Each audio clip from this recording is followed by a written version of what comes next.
This is Lewis Hart for Boxing Social in association with Empire Fight Store and William Hill. Delighted today to be joined with Jamie Moore. We're here, Ricky Hatton's documentary. How are you feeling, mate? You know, busy week for you, but a nice sort of chilled evening, chilled Wednesday evening. Yeah, you know, I'm really looking forward to it. I've seen the clips and stuff before, you know, the adverts, and it looks really interesting. So I'm looking forward to it. Yeah. With someone like Ricky, such a legend in you know, Mancunian boxing in the Northwest, in England in itself, how much do you think he's influenced such a generation of, you know, no one's really had a city get behind him like Ricky did? No, they haven't, and you know, I lived through it. It was great to witness, and you know, I think ultimately fighters are always looked in more of a positive light in hindsight, and I think as the years go by, Ricky will be sort of more appreciated than he even was then. You know, he had a massive fan base, and you couldn't match him for the atmosphere at his fights. But I think in terms of his ability and what he could have done and what he achieved, I think in the long run he'll be he stood in better stead. And you look at sort of the position that he's in now, you know, sometimes he's had an exhibition with Barrera last week. Is it good to sort of see, you know, sometimes after their careers, after boxing, it can always sort of be a bit of a grey area, especially with some sort of people. Is it good to see now that he's sort of on the right path and really looking at sort of the best life that he's possibly living? I think that's what this documentary is about, is, you know, the fact that he went through some turbulent times, went through some tough times, but ultimately come through the other side of it and is in a better place for it. And you know, I'm not a massive fan of fighters, older fighters coming back and making comebacks even for exhibitions, but in Ricky's case I thought it was a good thing for him, and I thought it came across really well. I thought he did great, and it was more of a means to an end for him to get to this place where, you know, he's doing much better mentally and physically, and you know, there's no one more proud of the way he's turned his life around and got to the stage than I am. Absolutely. Well, this week is a start of a busy sort of big three fights for you. You know, we see Dave Allen against Frazer Clarke this week. Jack Catterall takes on Jorge Linares in a couple of weeks, and obviously, you know, the big one, Chantelle Cameron in a rematch against Katie Taylor. We'll start with Dave Allen. A big comeback fight for him, and for someone like Dave, for a coach, how important was it to sort of install confidence and for him to sort of believe in himself again? Well, I think the main thing with Dave was getting him active. And with activity and sparring and fitness comes confidence. And I think Paul Malignaggi said it years ago.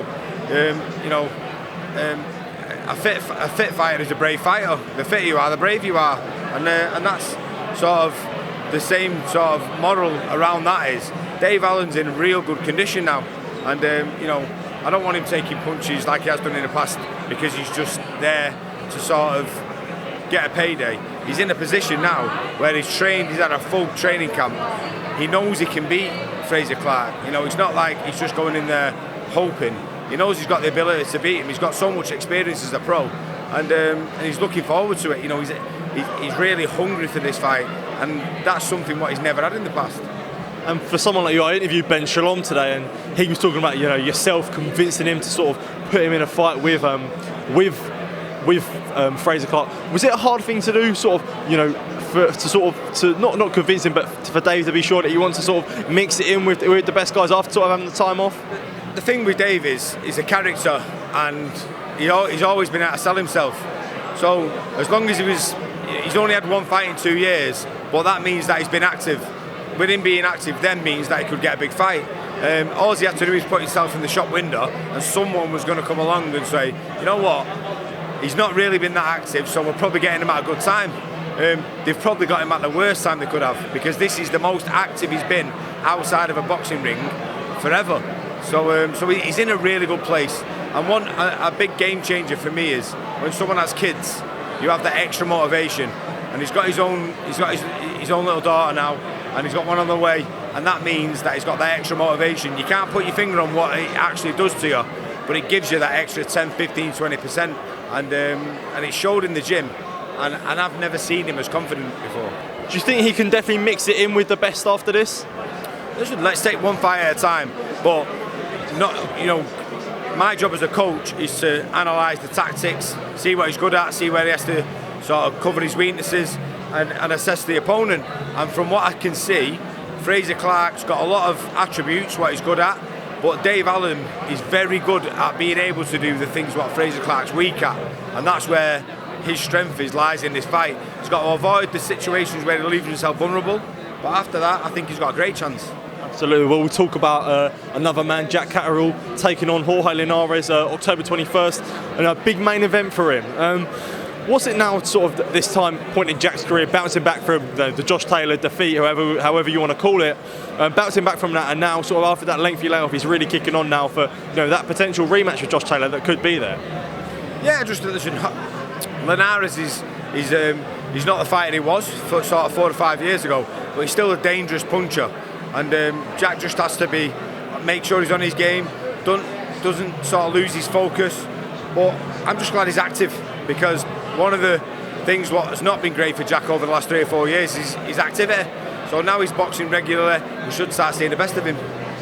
And for him, do you think that Eddie Hearn wants it? I'm sure Jack wants it. That Taylor rematch is always going to be there. And do you think now that the magnitude is on after sort of initially the pull out of the rematch, it could be a massive fight for Jack as well? And I know you're not, you're not career, you're not waiting around Josh Taylor, but that chapter is always going to be there. Listen, the fight will always be there. But Jack's main concern is winning a world title. He's still not world champion, even though many believe he should be. So his first focus has got to be winning a world title, and Eddie Hearn promised him he would deliver him a world title shot. The Josh Taylor fight is always going to be a big fight, no matter what weight it is, no matter what's on the line. Because of what's happened historically, it's always going to be a big fight. But Jack's main concern is a world title. Is there any preference on who you'd like to fight as a world champion? We know 140 is stuck with division, and the name is always Regis Prograis, but I'm sure that it doesn't really matter for you. Well, I think the next best in the division is Prograis, and that's what Jack wants to do. He wants to fight the best and be the best. So if Prograis is regarded as the next best one, then that's who we want. We'll see Chantelle Cameron back in with a massive fight against Katie Taylor.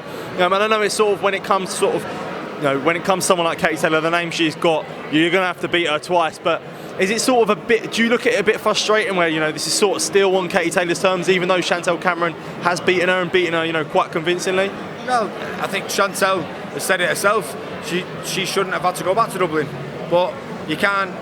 At the end of the day, we have to do what we have to do. And do I believe the fight should have been somewhere else? Of course I do, because it should have been on Chantelle's terms. But it's not. It doesn't matter, because Chantelle beat it before in Dublin in a back garden, and she'll do it again. And I believe this time she'll do it more emphatically, and she could even stop her. And for people who knew, they knew how good Chantelle was, but do you feel like sort of now she's really getting the respect she deserves? People have got her name in, people are calling for her. They want Chantelle Cameron, which is obviously with a win over Katie Taylor. So is it good now that you're finally seeing that Chantelle's here and she's getting that respect she definitely deserves? I don't think she's probably getting the respect she deserves. I think she's getting more respect than she did before because she beat Katie Taylor. But there's still a lot of skeptics out there. Katie's on the slide, stuff like that. But it wasn't even just the fact that she beat her, it was the manner in what she did. And I think she'll do it even more emphatically this time. But Chantelle's a quiet person, she's not one of these people who shouts her mouth off. She doesn't look for attention, so she sort of goes under the radar sometimes. But hardcore boxing fans and people who know the sport have the respect for her, and I think that's what matters more than anything.